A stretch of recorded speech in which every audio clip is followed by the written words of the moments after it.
GNM में हमने adrenal cortex के बारे में थोड़ी बहुत चीजें पढ़ी थी, ठीक है। तो basically adrenal medulla and adrenal cortex के बारे में ही हम लास्ट 2-3 क्लासेस पढ़ रहे हैं, ठीक है, मेडुला एंड कॉर्टेक्स में। तो हम एक बार मैं बता देता हूँ कि दोनों में जो कॉन्फ्लिक्ट है वो क्या क्या है, क्योंकि मेडुला का थोड़ा सा पार्ट बचा है, फिर हम आगे मूव ऑन।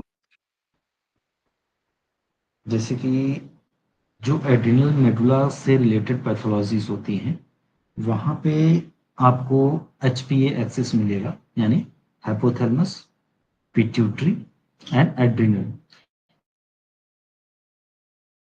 ये एक्सिस मिलेगा। और वहां पे जो कॉन्फ्लिक्ट है वो कोई भी स्ट्रेस है जो कि बियरेबल नहीं है, यानी अनबियरेबल स्ट्रेस। जबकि जो कॉर्टेक्स है, जहां से cortisol, aldosterone, androgen etcetera hormones release होते हैं, वहां पे या उनसे रिलेटेड कोई पैथोलॉजी आती है, वहां पे जो हमारे पास कॉन्फ्लिक्ट होता है वो होता है having chosen the wrong path, ठीक है, having go into wrong direction, wrong choice and wrong decision, यानी थोड़ा थोड़ा गिल्ट के जैसा चीजें आपको मिलेंगी, ठीक है। तो ये बेसिक डिफरेंस है, एक में स्ट्रेस है, मेडुला में स्ट्रेस है, जबकि कॉर्टेक्स में पछतावा टाइप का है कि मैंने गलत चीजें चूज कर ली, गलत डायरेक्शन में चल दिए, ठीक है। तो इसका हम सब कुछ पढ़ चुके थे लास्ट क्लास में। आज हम बेसिकली इसमें पढ़ेंगे, जैसे इसकी जो हीलिंग फेज की पैथोलॉजीज थी, ठीक है, उनके बारे में हम देखेंगे। जैसे हमने देखा ना, कॉन्स डिजीज, ठीक है, और कसिंग सिंड्रोम, ठीक है। कसिंग सिंड्रोम में हमने क्या देखा था, अगर कॉन्फ्लिक्ट एक्टिव फेज इंटेंस हो गया, सच एन एड्रिनल सिस्ट, उसमें जो एड्रिनल सिस्ट बना था वो क्वाइट लार्जर हो जाता है, जिसकी वजह से जो एड्रिनल हार्मोन्स हैं उनका एक्सेसिव प्रोडक्शन होता है, और वहां पे हाइपर एड्रिनलिज्म की कंडीशन डेवलप होती है, जिसको कॉन्स सिंड्रोम और कसिंग सिंड्रोम बोला जाता है, ठीक है। मेनली ये कॉर्टिसोल का ओवर प्रोडक्शन, ठीक है, किसका, कॉर्टिसोल का ओवर प्रोडक्शन। इसमें कुछ आपको सिम्टम देखने को मिलते हैं जब कॉर्टिसोल का ओवर प्रोडक्शन होता है, जो कसिंग सिंड्रोम है, कौन सी डिजीज है। यहाँ पे आपको कुछ सिम्टम देखने को मिलेंगे जो मोस्ट प्रोबेबली आपको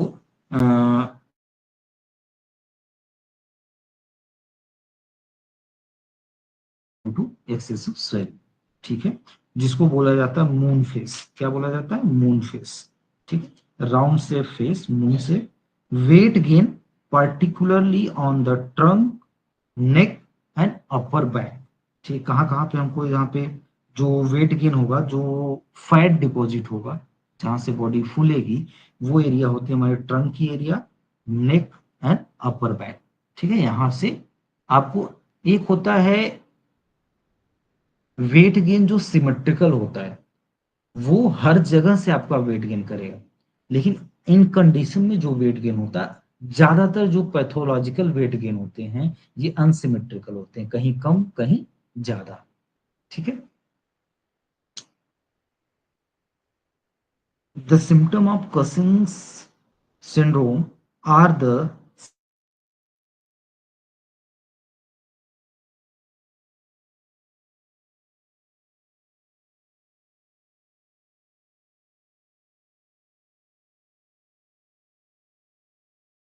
वहां पे एज अ सेकेंडरी मैनिफेस्टेशन और अब्यूज की वजह से भी देखने को मिलेंगे, जिसमें स्वेलिंग देखने को मिलेगा और अनसिमेट्रिकल फैट डिपोजिशन की बॉडी में आपको देखने को मिलेगा, ठीक है। The adrenals are also produce androgen, ठीक है, क्या, adrenal are also produce androgen, ठीक है, a hormones responsible for hair growth in locations such as face and the chest। जब यहाँ पे कोर्टिसोल का लेवल बढ़ रहा होता है उस समय पे, क्योंकि वही सेल्स हैं जो कोर्टिसोल भी रिलीज कर रही हैं, अल्डोस्टेरोन भी रिलीज कर रही है, और एंड्रोजन भी, तो वहां पे एंड्रोजन का भी प्रोडक्शन बढ़ जाता है, जिसकी वजह से आपको हिरसुटिज्म वाली कंडीशन देखने को मिलेगी, जैसा कि ये फोटो में है। ये excessive growth of hair on face, ठीक है, और चेस्ट एरिया में ये चीज आपको देखने को मिलती है।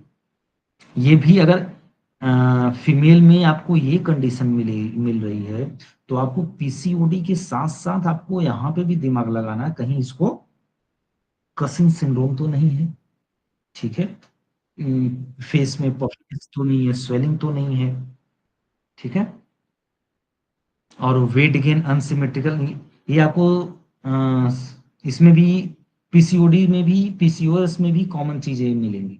अनसिमेट्रिकल वेट गेन मिलेगा, स्वेलिंग मिलेगी, तो वहां पे आपको कुछ टेस्ट वगैरह करा लेनी है, जिससे आपको ये समझ में आ जाएगा कि कौन सी पैथोलॉजी की वजह से एक्सेसिव ग्रोथ है हेयर का, ठीक है। अगर इसकी वजह से है तो कहीं ना कहीं, अब ये भी क्या है, अब जैसे हमने बताया ना रॉन्ग डायरेक्शन में, तो अब इसको आप कैसे रिलेट करोगे, ये फीमेल जो है ये मेल की तरफ चलने लगी, यानी ये अपना रास्ता गलत डायरेक्शन में ले लिया। ये भी कॉन्फ्लिक्ट है, डायरेक्ट कॉन्फ्लिक्ट है, कि इसने अपने रास्ते मेल की तरफ, फीमेल को फीमेल वाले रास्ते से जाना चाहिए, यानी उसकी बॉडी एज अ फीमेल होनी चाहिए, सॉफ्टनेस होना चाहिए, अननेसेसरी का हेयर नहीं होना चाहिए। बट जब ये डायरेक्शन रॉन्ग ले ली, तो इसमें अपने आप उस रॉन्ग डायरेक्शन की वजह से एंड्रोजन बढ़ा। जब ये ऐसे आप पीसीओएस पीसीओडी के केसेस लोगे ना, मैक्सिमम टाइम आप देखोगे वो वो लेडी जो आपका पेशेंट होगी, वो कहीं ना कहीं कंपैरिजन करती होगी खुद को एज अ मेल, और वो ये बोले कि जितना आजादी मेल को मिल रही हमको नहीं, कहीं ना कहीं वो बराबरी करने की कोशिश करेगी। तो उसने क्या किया, अनकॉन्शियसली उसने अपना ट्रैक चेंज कर लिया, उसने अपने रास्ता को गलत डायरेक्शन दे दिया, ठीक है। तो ये कहीं ना कहीं एक डायरेक्ट कॉन्फ्लिक्ट की तरफ इशारा करता है, अगर एक्सेसिव हेयर ग्रोथ आपको दिख रही है तो, ठीक है। आई थिंक ये समझ में आया होगा। तो इसी के साथ हमारा किडनी का जो एड्रिनल ग्लैंड से रिलेटेड कॉन्फ्लिक्ट्स हैं वो खत्म होते हैं, वो चैप्टर्स खत्म होते हैं,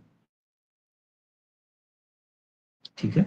मैं फिर से इनका एक बार कॉन्फ्लिक्ट बता देता हूँ। एड्रिनल से रिलेटेड कोई भी कॉन्फ्लिक्ट आ रहा है, अगर वो मेडुला की वजह से आ रहा है, मेडुला में पैथोलॉजी आ रही है आपकी, तो वहां पे आपको कोई ना कोई स्ट्रेस यानी कोई फियर, कोई एंजाइटी, ये ढूंढना है। जबकि अगर कॉर्टेक्स से रिलेटेड आ रहा है, कॉर्टिकोस्टेरॉइड, एल्डोस्टेरॉन और एंड्रोजन का लेवल बढ़ा हुआ है, उसने कहाँ अपने लाइफ में गलत चॉइस किया, गलत डिसीजन लिया, रॉन्ग डायरेक्शन को में वो गया या गई पेशेंट, तो ये चीजें थोड़ी सी इंपॉर्टेंट हो जाती हैं, क्योंकि आजकल पीसीओएस एंड पीसीओडी के केसेस ज्यादा आ रहे हैं। तो आपको अगर वहां पे एक्सेसिव फेशियल हेयर ग्रोथ दिख रही है, तो आपको उनकी हिस्ट्री में देखना पड़ेगा कि ये लाइफ जो आपके सामने दिख रही है, इसने कहाँ से अपना डायरेक्शन रॉन्ग वे में लेना शुरू किया या रॉन्ग डायरेक्शन में जाना शुरू किया इसे। तो ये चीजें आपको थोड़ा सा ध्यान देके देखनी है, ठीक है। आगे चलते हैं हम। अब आता है किडनी का पेरेन्काइमल पार्ट। कौन सा? पेरेन्काइमल। किडनी को बेसिकली हमने दो हिस्सों में देखा, एक देखा ट्यूबुलर पार्ट, ठीक है, ट्यूबुलर, फिर ग्लैंड्स देखे कि जिसमें हमने केसीटी के बारे में पढ़ा था, किडनी कलेक्टिंग ट्यूब्यूल्स। दूसरा, अब हम उनका ग्लैंडुलर पार्ट देख रहे थे, जो हम अभी एड्रिनल ग्लैंड के बारे में पढ़े थे। अब हम उसका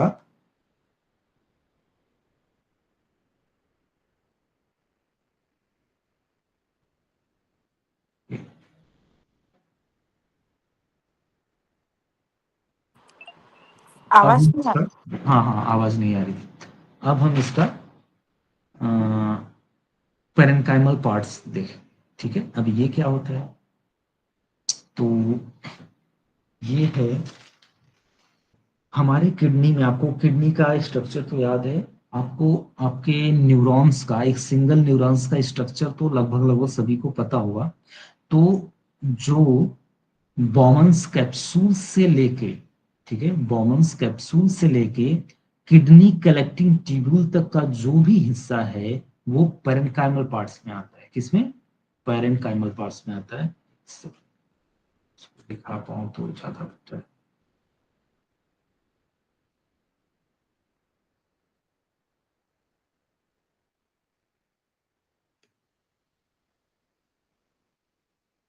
एक सेकंड। हेलो। हाँ हाँ, एक सेकंड, मैं एक सर्च करने की कोशिश कर रहा हूँ। ठीक है।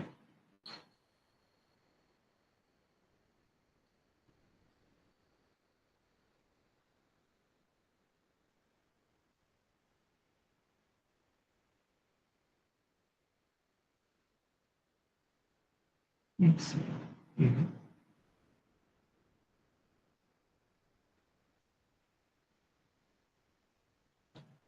ठीक है, ये पिक्चर आपको दिख रही है?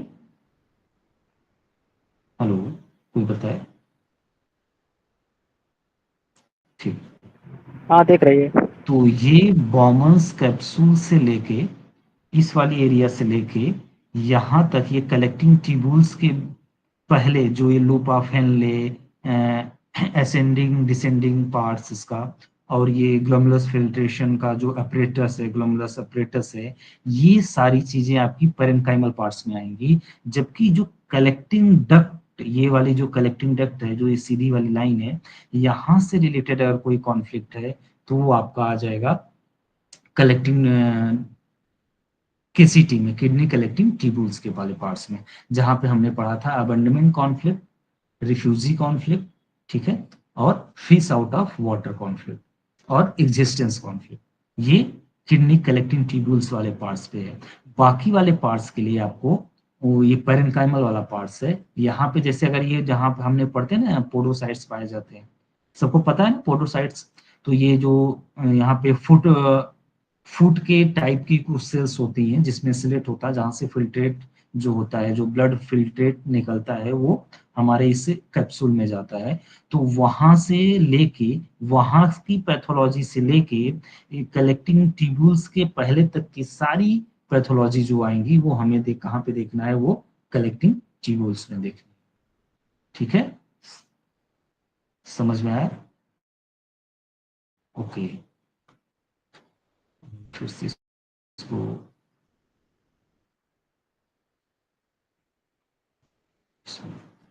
ठीक है, ओके, ये चलते हैं किडनी पेरेन्काइमल वाले पार्ट्स में। ओके, तो kidney parenchyma composed of millions of nephrons. ठीक है, ये आप सबको पता है किडनी में मिलियंस ऑफ नेफ्रॉन्स होती हैं।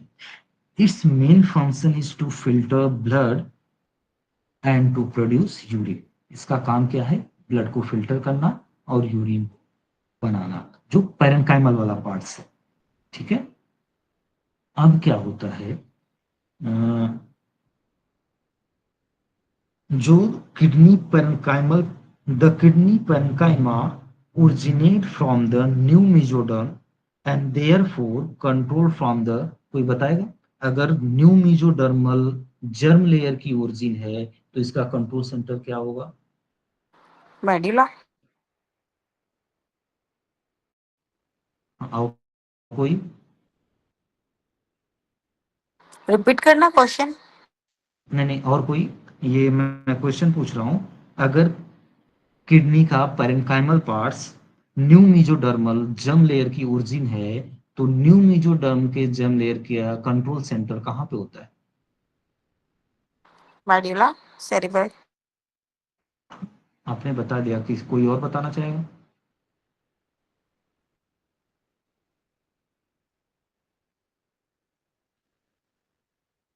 ओके, तो आप एक बार रिवीजन कर लीजिएगा। सेकंड लॉ, थर्ड लॉ में हमने इन चीज़ों को बहुत अच्छे से पढ़ा था।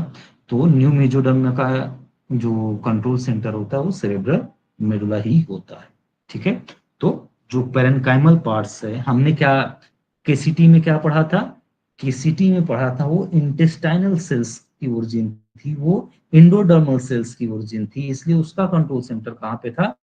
ब्रेन स्टेम में। जबकि यहाँ का जो कंट्रोल सेंटर हमको मिल रहा है, पेरेन्काइमल पार्ट्स वाले का कंट्रोल सेंटर जो मिल रहा है वो हमें सेरेब्रल मेडुला में मिल रहा है। ठीक है, अब चूंकि जो किडनी है ये कॉम्प्लेक्स स्ट्रक्चर है, तो यहाँ पे जो कॉन्फ्लिक्ट मिलता है वो थोड़ा सा अलग टाइप का मिलता है, ठीक है। जैसे न्यू मिजोरम आप देखोगे तो डिवेल्युएशन से रिलेटेड चीजें आपको देखने को मिलेंगी, बट यहाँ पे जो कॉन्फ्लिक्ट है, किडनी में जो कॉन्फ्लिक्ट है, तो हमें किडनी में बॉमन्स कैप्सूल से लेके पूरा लूप ऑफ हेनले से लेते हुए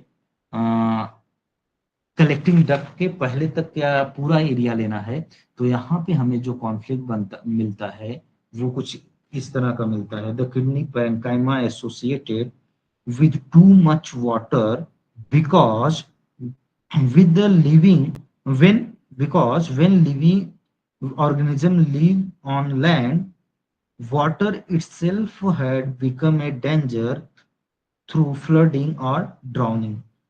अब क्या है, हमने पहले क्या पढ़ा था कि लाइफ जैसे ओरिजिनेट हुई, जब वो लाइफ फॉर्म हमारे वाटर से या हमारे ओशियन से लैंड में जा रहे थे, तब उनको वहां वाटर क्राइसिस झेलना पड़ा था जब हम किडनी कलेक्टिंग टेब्यूल पढ़ रहे थे, ठीक है। जिसकी वजह से वो एक्टिव फेज में ही वहां पे वाटर का रिटेंशन करवाते हैं बॉडी में। जबकि जो हमारा पैरेन्काइमल पार्ट्स है, ये इनकी कहानी कहां से शुरू हो रही है, जब लाइफ फॉर्म लैंड पे आ गई। जब लैंड पे आ गई, जब लाइफ लैंड पे जीने लगी, तो धीरे धीरे गिल्स जो थे वो कन्वर्ट होने लगे रेस्पिरेटरी सिस्टम में, लंग्स बनने लगे। अब यहाँ पे क्या दिक्कत हुई, कभी कभी उस टाइम का जो सिनेरियो था वहां पे फ्लड वगैरह बहुत आम बात थी।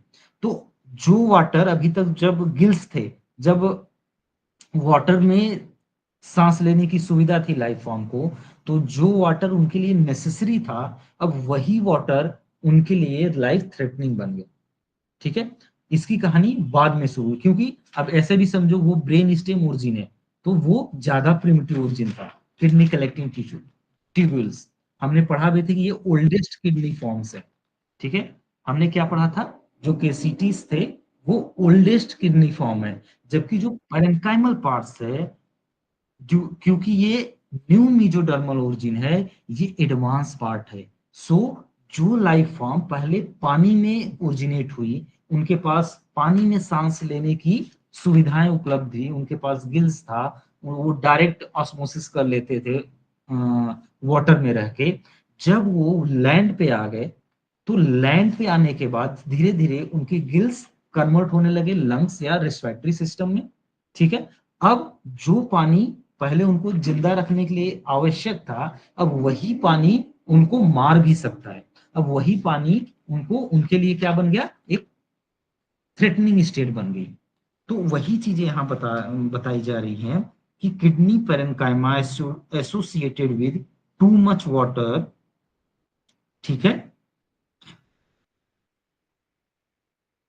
Water itself had become a danger through flooding और ड्राउनिंग, यानी बाढ़ आ गई या डूब मरने का खतरा। अब वो लाइफ फॉर्म जो लैंड पे रहने लगी थी, उसके सामने जो पानी से रिलेटेड चैलेंज था, वो क्या आया कि अगर बाढ़ आ जाएगी और कहीं वो डूब न जाए, ठीक है। तो ये चीजें, so conflict link to the kidney parenchyma is water और फ्लूइड कॉन्फ्लिक्ट। तो किडनी के पैरेन्काइमल वाले पार्ट से अगर कोई पैथोलॉजी है, तो वहां पे जो कॉन्फ्लिक्ट लिंक हो रही है वो वाटर और फ्लूइड कॉन्फ्लिक्ट है। अब ये वाटर एंड फ्लूइड कॉन्फ्लिक्ट क्या है, ये हम नेक्स्ट क्लास में अच्छे से लेंगे, क्योंकि ये थोड़ा सा बड़ा है, तो इसको मैं एक ही बार में कराना चाह रहा हूँ, तो ये मैं नेक्स्ट क्लास में करूंगा। अभी अपन मेडिसिन पढ़े, ठीक है। तो जीएनएम में आज इतना ही।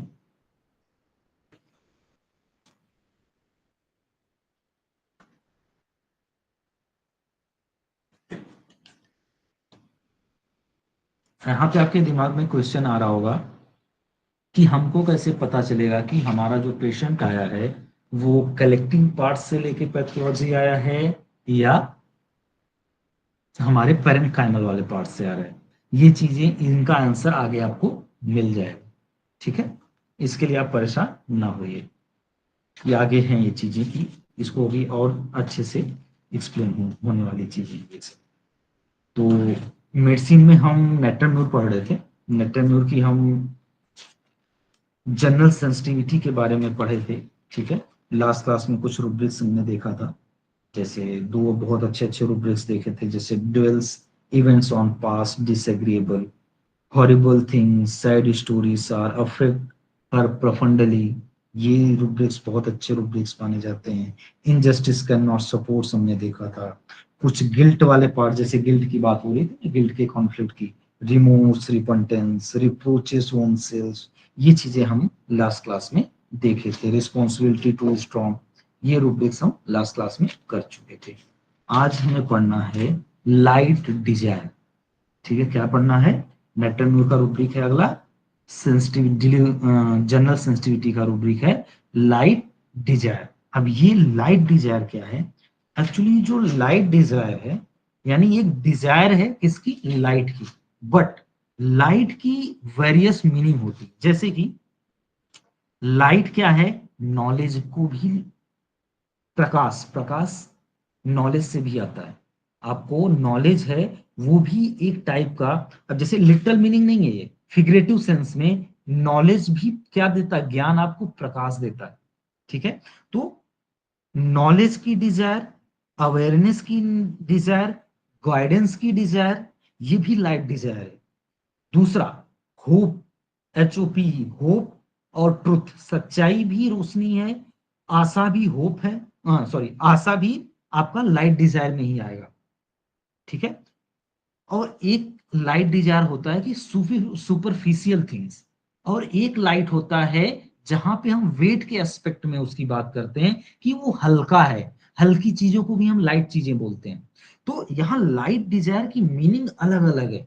आपके केस में क्या मीनिंग मिल रहा है कि आपका पेशेंट नॉलेज के लिए नॉलेज डिजायर कर रहा है, होप चाहिए, ट्रुथ चाहिए, क्या वो जो कर रहा है वो सुपरफिशियल है? एक केस याद आता है जहां पे कोई टीचर था, उन्होंने लाइट डिजायर से शायद बेलाडोना प्रिस्क्राइब की थी, मुझे एग्जैक्ट नहीं समझ में याद है, बट वो सिचुएशन क्या था वो मैं आपको बताता हूँ। वो कम्पिटिटिव एग्जाम का लड़का था, तो उसने क्या किया, एक एक बार अलग अलग स्ट्रीम का एग्जाम दिया और छोड़ दिया, एग्जाम दिया और छोड़ दिया। ठीक है, यानी वो सुपरफिशियली खेल रहा था। तो वहां से सर ने वहां पे लाइट डिजायर उठाया था। क्यों? क्योंकि वो एक ही चीज को पूरी तरह से इन्वॉल्व होके नहीं पढ़ रहा था, उसने ये भी ट्राई किया, ये भी ट्राई किया, ये भी ट्राई किया, ये भी ट्राई किया। ठीक है, तो वो क्या है, वो सुपरफिशियली ही खेल रहा था, सुपरफिशियली ही अपने लाइफ को ले रहा था, तो वहां से भी लाइट डिजायर उठाया था। तो यही चीजें मैं बार बार बताता हूँ कि रूब्रिक की जो मीनिंग होती है वो फिगरेटिव सेंस में क्या है, ये आप ही बता सकते। ठीक है, अब इसकी मीनिंग, अब जैसे किसी को होप नहीं मिल रही है या होप की इच्छा है कि हम, मेरे लाइफ से होप जा रही, मुझे होप चाहिए, ठीक है, तो वो भी लाइट डिजायर में आ जाएगा। मुझे ट्रुथ चाहिए होता है, ठीक है, मुझे ट्रुथ ही चाहिए, ये भी लाइट डिजायर है। ठीक है, अच्छा रूब्रिक है लाइट डिजायर। मुझे नॉलेज की कमी महसूस होती है, मुझमें और नॉलेज होना चाहिए, नॉलेज की डिजायर है, ये भी लाइट डिजायर है। ठीक है, मुझे गाइडेंस चाहिए किसी की, गाइडेंस क्या दे रहा है? प्रकाश, आपको जो प्रकाश की किरणें होती है, ये गाइड ही तो करती है कि ये वाला रास्ता अच्छा है, तो ये भी लाइट डिजायर है। ठीक है, अब आपके केस में कौन सा लाइट डिजायर किस मीनिंग में मिल रहा है, ये आप अपने पर्टिकुलर देखेंगे। हाँ, इसमें नियर अटेंशन डिजायर भी आता है, हाँ बिल्कुल सही, यहाँ पे आपको अटेंशन डिजायर भी मिलेगा। ठीक है, आप किसी पे रोशनी डाल रहे हो तो आप उसको अटेंशन दे रहे हो। ठीक है, जैसे हम बचपन में पढ़ते थे कि इस टॉपिक पे, हिंदी वाले में, रोशनी डालिए, इस इस विषय पे रोशनी डालिए, तो आप क्या करो, उस पर अटेंशन ही तो दे रहे हो। ठीक है, ये भी कहीं ना कहीं लाइट से संबंधित है। तो लाइट की कितनी मीनिंग हमने पढ़ लिया? Knowledge, guidance, awareness, hope, truth, weight के सेंस में लाइटर एंड सुपरफिशियल। ये 5 से 6 मीनिंग हमने इसकी जानी। आपके एक सिचुएशन में, आपके पेशेंट की लाइफ हिस्ट्री में क्या मिल रहा है, आप उसके अकॉर्डिंग इस चीज को पकड़ेंगे। ठीक है, आ गया समझ में? अब कुछ रूब्रिक आ रहे हैं जो अब इसके डिफेंडेंट की तरफ आपको इशारा करेंगे, जैसे फैमिली अवर्जन। अब नेक्टरम्यूर को फैमिली से अवर्जन हो रहा है, अब उसको फैमिली अच्छी नहीं लग रही है। अब वो स्टेट बन रहा है जहां पे उसको अपनी ही फैमिली अच्छी नहीं लग रही है। एवर्जन टू एवरीथिंग, हालांकि ये सेंसिटिविटी का पार्ट है बट ये रहना चाहिए। अब वो डिफेंडेड डाइंग की तरफ बढ़ रहा है, तो अब उसे हर चीज से अवर्जन हो रहा है। ठीक है। एक रूब्रिक है बहुत अच्छा इसमें, looked at can not bear to be aggravation. ये बहुत अच्छा रूब्रिक है, looked at can not bear to be aggravation. कहते हैं ना कभी कभी एक नजर से ही मर्डर हो जाता है। मर्डर मतलब बेइज्जती। यहाँ पे मर्डर का फिगरेटिव सेंस हम लेते हैं बेइज्जती। एक ऐसा इमोशन जहां पे आपको सेम भी फील होगा, ह्यूमिलिएटेड भी फील होगा, ठीक है, प्रोसिक्यूटेड भी फील होगा। तो ये जो ग्रुप बनता है, इन चीजों को ब्रॉडर टर्म में हम उठा लेते हैं एज अ मर्डर। ठीक है। तो ये उसी लेवल का मर्डर लेवल का रूब्रिक है, look that can not bear to be aggravation. यानी आप उसको देख रहे हो, ये उसे बर्दाश्त नहीं हो रहा कि कोई मुझे देख रहा है। ठीक है। यानी देखने मात्र, कुछ बच्चे होते हैं ना, देखने मात्र से रोने लगते हैं। तो ये उस लेवल का है कि लुक दैट भी बर्दाश्त नहीं हो रहा है, उसकी सेंसिटिविटी इतनी बढ़ चुकी है कि मुझे कोई देखे ना, आपके देखने से ही मेरी बेइज्जती हो रही, मेरा मर्डर हो रहा है। ठीक है। तो यहाँ पे हाइटेंड सेंसिटिविटी का ये रूब्रिक है, look that can not bear to be aggravation. ये चीजें बच्चों में बहुत आसानी से उठती हैं और यूज भी आती है। ठीक है। जहां पे अब यहीं पे हम ले लेंगे केयर नहीं, केयरेस्ट डिजायर, इसी के बहुत पास में आता है कि हमको बहुत ज्यादा केयर की नीड है, तो वो केयरेस्ट डिजायर हो गया। क्या हो गया? केयरेस्ट डिजायर, बहुत ज्यादा केयर चाहिए। क्यों केयर चाहिए? क्योंकि मुझे किसी का देखना भी बर्दाश्त नहीं है, मुझे कोई देखे, मुझे कोई घूरे, मुझे ये भी नहीं बर्दाश्त। ठीक है। तो ये यहाँ का रूब्रिक है। ठीक है। एक और बहुत अच्छा रूब्रिक आता है, रिवरेंस दोज अराउंड हिम। क्या? रिवरेंस दोज अराउंड हिम, यानी अपने आसपास के लोगों के लिए श्रद्धा है, श्रद्धा भाव है। ठीक है। जैसे कुछ पेशेंट होते हैं ना, वो आएंगे आपको बहुत प्यार से। अब ये जो रूब्रिक्स हैं, ये कोई बताएगा कि नहीं कि मैं अपने आसपास के लिए रिवरेंस रखता हूँ। वो आपसे बात ही इतना प्यार से करेगा, हाँ डॉक्टर साहब जी, अच्छा बताते हो आप, आपने जो बोल दिया वो करेगा। श्रद्धा केवल ये ही नहीं होती कि आपकी बात मानेगा, तो श्रद्धा में जो आप बोलोगे ना, वो पेशेंट वो करेगा भी। आपसे जाते समय आपका पैर छू के जाएगा, आपके आसपास से उनको भी नमस्ते बोल के जाएगा। ये क्या है? ये है रिवरेंस दोज अराउंड हिम, यानी जो उसके आसपास है उनके लिए उसके मन में श्रद्धा भाव है, एक सम्मान का भाव है। तो ये क्या है? Reverence those around him. ये ऑब्जर्वेशन के रूब्रिक होते हैं। ठीक है। ये ऑब्जर्वेशन से सर भी बहुत उठाते थे। ठीक है। जो मतलब ये फर्स्ट प्रिस्क्रिप्शन पे तो बहुत कम उठने वाला रूब्रिक है, ये आपका फॉलोअप केस में बहुत अच्छे से उठने वाला रूब्रिक है। ठीक है। कि आप देख रहे हो कि देखो, अब ये चीजें ना आपको एक बार में समझ में नहीं आएंगी।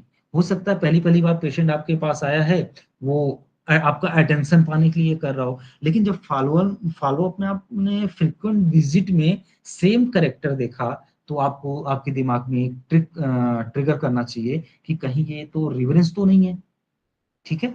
तो ये है रिवरेंस दोज अराउंड हिम। ठीक है। अब इसमें क्या है? Deep respect. अब ऐसा क्यों करता है? क्योंकि उसके लिए, उसको अपने आसपास के लोगों के लिए बहुत ज्यादा रिस्पेक्ट है। ठीक है। ऑनर है, डिवोशन है। ठीक है। ओके। अब इसी में एक और रूब्रिक इसी के पास आता है, वेनेरेशन। ठीक है। क्या? वेनेरेशन। जो वेनेरेशन होता है, ये थोड़ा स्ट्रॉन्गर फॉर्म होता है रिवरेंस के। रिवरेंस में सिर्फ आपको नमस्ते बोल के हो सकता है चला जाए, लेकिन जो वेनरेशन वाला है, वो हाँ, एक चीज और नोटिस करिएगा। जैसे आपकी उम्र 20 है, आपके पास 40 साल का पेशेंट आ रहा है, वो भी आपका पैर छूने के लिए, हाँ, एक होते हैं। अब यहाँ पे और चीजें ध्यान देनी है। ठीक है। तो ये इसमें क्या है, एक होगा जिसके पास दिमाग नहीं होगा, अगर वो कर रहा है तो वो इन्फ्लुएंस में आके कर, वो आपसे प्रभावित है। बट जो पढ़े लिखे लोग हैं, जो एजेड हो चुके हैं, अगर वो भी ऐसी एक्टिविटी कर रहे हैं तो वो उनको क्या है, आपके लिए उनके मन में रिस्पेक्ट है, श्रद्धा है, ठीक है। तो वो कर रहे हैं तो वो और स्ट्रॉन्गर फॉर्म में चला जाता है वेनेरेशन, ठीक है। यही सेम रिवरेंस का ही थोड़ा सा हायर फॉर्म है। हालांकि ये दोनों में डिफरेंशिएट करना थोड़ा मुश्किल है, बट रिवरेंस एंड वेनरेशन दोनों चीजें हैं, ये स्ट्रॉन्ग फॉर्म है। वेनरेशन थोड़ा पर्टिकुलर हो जाता है, जैसे जो रिवरेंस वाला होगा वो नाई की दुकान पे भी जाएगा तो भी सेम हरकतें करेगा, लेकिन जो वेनरेशन वाला होगा ये थोड़ा समझदार वाले होंगे, ठीक है, थोड़ा समझ रखने वाले होंगे, रिचुअलिस्टिक होंगे। ये इनके लिए ये रिचुअल होगा, नमस्ते बोलना, पैर छूना बड़ों का, आदर सम्मान करना, इनके लिए ये एक टाइप का रिचुअल ही है, ठीक है, रिचुअलिस्टिक होते हैं ये, ठीक है। आई बात समझ में? हाँ, एक रूब्रिक नेक्टर म्यूर का बहुत बढ़िया है। अगला रूब्रिक जो है, throws on throws one self floor on. क्या है? Throws one self floor on. इसके बहुत ही पास एक रूब्रिक हमने पढ़ा था, किसी को याद आ रहा है थोड़ा बहुत? किसी को याद आ रहा है थोड़ा बहुत? इसके आसपास एक रूब्रिक हमने पढ़ा था सेंसिटिविटी में।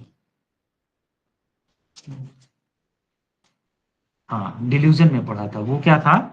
Delusion pitied pitied on account of his misfortune, he weep, he is।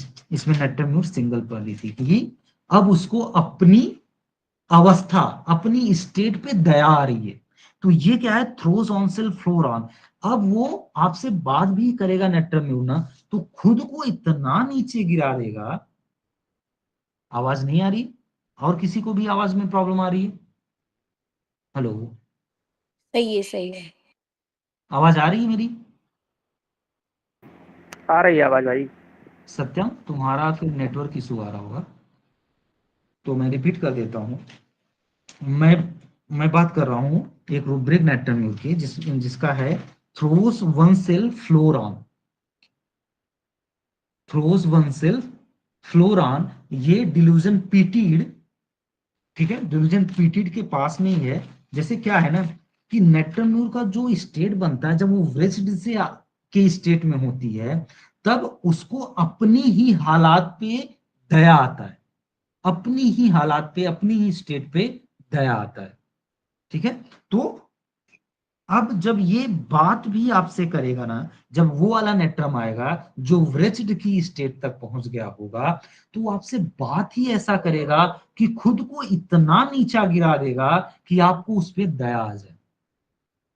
तो ये उसी लेवल का रूब्रिक है, throws one self floor on, यानी अपने को वो बहुत नीचा गिरा के बात करेगा, क्योंकि वो खुद के लिए, वो बोलेगा मुझे खुद पे दया आती है, मुझे अपनी स्थिति पे डॉक्टर साहब दया आती है, मैं ऐसे कैसे हो गया। तो ये उस लेवल का रूब्रिक है कि उसको अपनी कंडीशन पे दया आ रही है। वो आपसे बात भी करेगा ना, जैसे ऐसे करेगा, आप बोलोगे अरे आपको तो ये डिजीज हो गई, तो वो बोलेगा यार डॉक्टर साहब ये मैं ऐसा हूं इसलिए मुझे हो गई, यानी वो अपने आप को और डिग्रेड कर देगा आपके सामने, अपने आप को नीचा दिखाएगा, ठीक है। Throws one self floor on, यानी यहां पे लिटरली वो खुद को फ्लोर पे नहीं गिरा रहा है, ठीक है। ये फिगरेटिव सेंस में है कि वो आपसे बातें भी ऐसी करेगा कि आपको लगेगा कि इस पे आपको दया आ जाए। ये यार बेचारे, हाँ, बेचारा की फीलिंग आएगा, अरे यार कितना बेचारा है, ये वाली फीलिंग आएगी अब, ठीक है।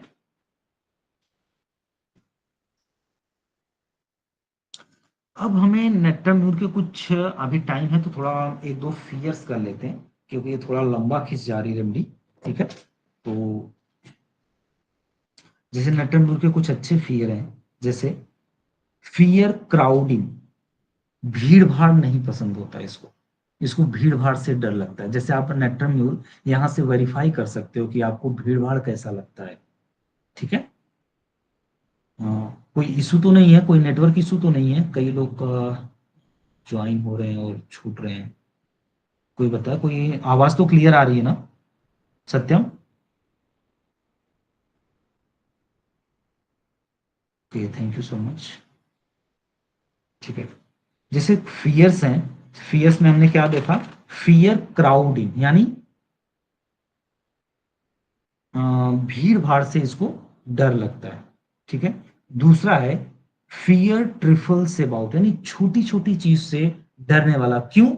हमने कोर में क्या पढ़ा था, हमने इसके कोर में कौन से रूब्रिक पढ़े थे, इल्यूजन डूम, डूम का डर है, अननोन फियर है। तो इसको क्या है, ये ऐसा पर्सनालिटी होगा जो छोटी छोटी चीजों की वजह से ही डर जाने वाला होगा।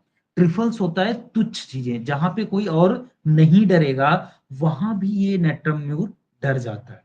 ठीक है, फियर डॉग ऑफ कुत्तों से डर लगता है। ठीक है, फियर फेल्योर ऑफ कहीं मैं फेल ना हो जाऊं इस बात का डर लगता है। ठीक है, ये बहुत आसपास आता है फियर एग्जामिनेशन ऑफ, वहां पर्टिकुलर एग्जाम का डर होता है, यहाँ किसी भी चीज में फेल होने का डर है, फियर फेल्योर ऑफ। ठीक है, फियर फॉलिंग ऑफ यानी उसे लगता है, ये दो सेंस में आप उठा सकते हैं। लिटरल मीनिंग में उसको गिरने से डर लगेगा, फिगरेटिव में फॉलिंग यानी उसका स्टेटस गिरेगा, उसकी पोजीशन उसकी पावर जाएगी तो भी वो डरेगा। उसको डर है कि कहीं उसकी पावर पोजीशन ना चली जाए, उसकी जो इमेज है वो ना चली जाए।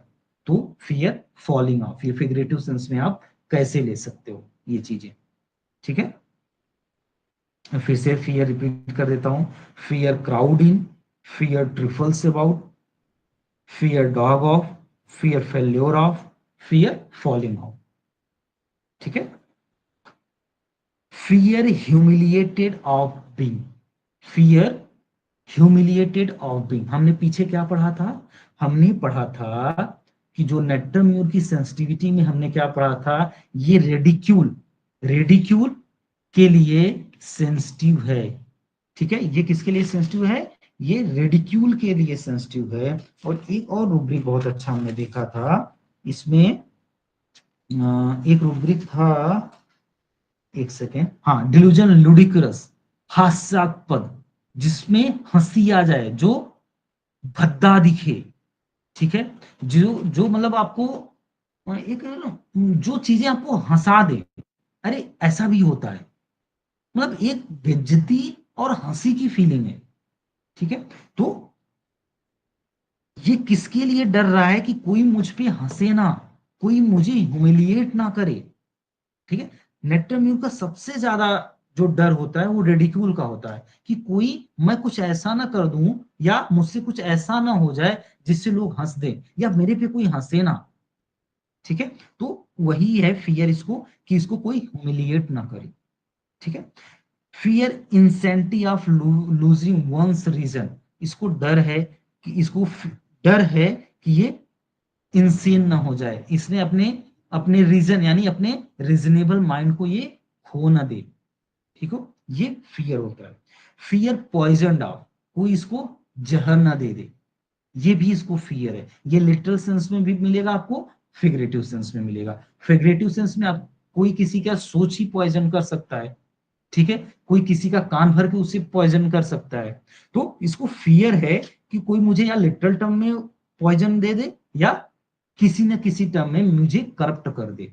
पॉइजन वो सब्सटेंस होते हैं जो अगेंस्ट लाइफ होते हैं, लाइफ के अगेंस्ट जो थॉट्स हैं वो भी पॉइजन्स बीइंग में ही आएगा, फियर पॉइजन्स बीइंग। ठीक है, जो फियर्स होते हैं ना ये इंपॉर्टेंट होते हैं क्योंकि ये पैथोलॉजी लाते हैं, तो हमें फियर्स को थोड़ा सा ध्यान देने चाहिए अपने केस टेकिंग में।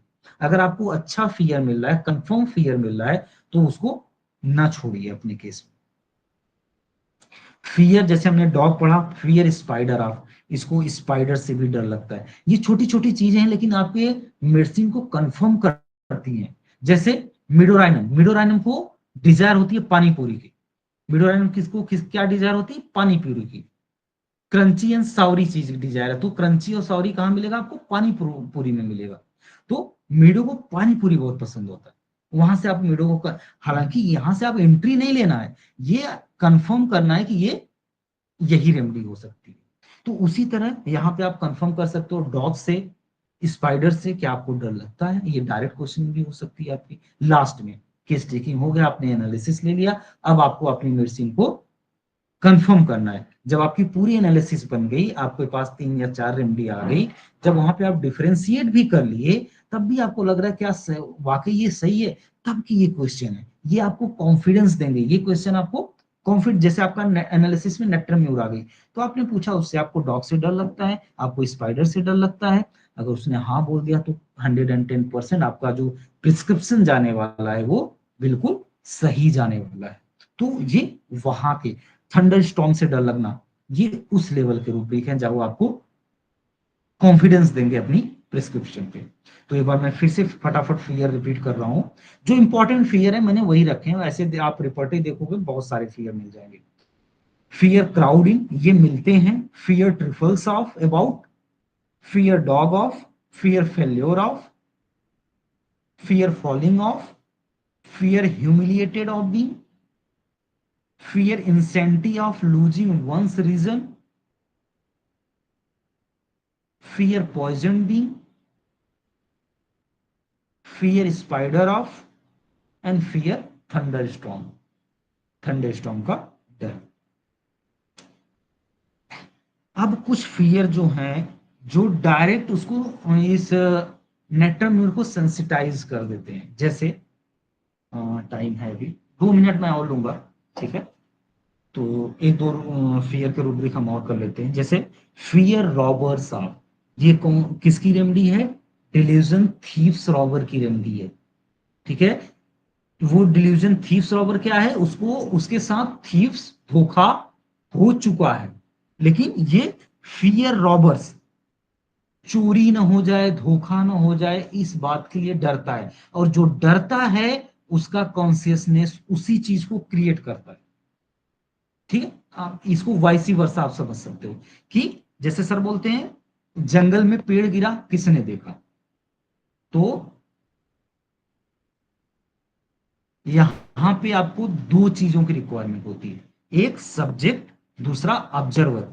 अगर जंगल में पेड़ गिरा, ये तभी कोई देखेगा जब वहां कोई मौजूद होगा, तो ये एक साथ की प्रोसेस है, साइमल्टेनियस प्रोसेस है, जो अंदर है सेम टाइम पे वही बाहर है, ठीक है। वो हम पकड़ नहीं पाते, वो अलग बात है।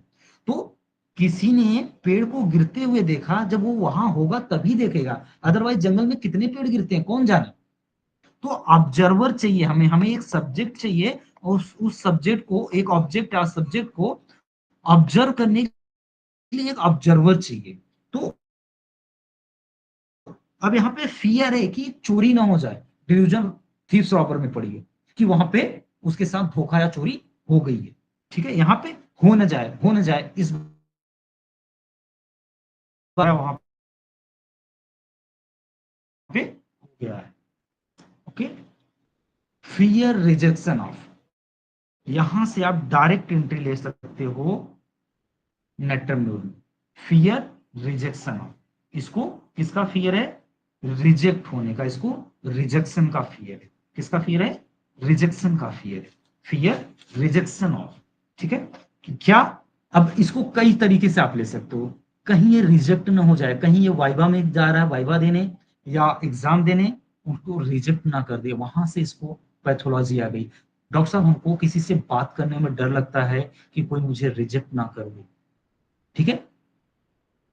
इसको हम कल और अच्छे से करेंगे, आज टाइम हो गया है, तो आज के लिए बस इतना, कल हम एक बार इसको फियर रॉबर्स एंड रिजेक्शन को फिर से एक बार बताएंगे, ठीक है। Thank you so much, I hope समझ में आया होगा आपको।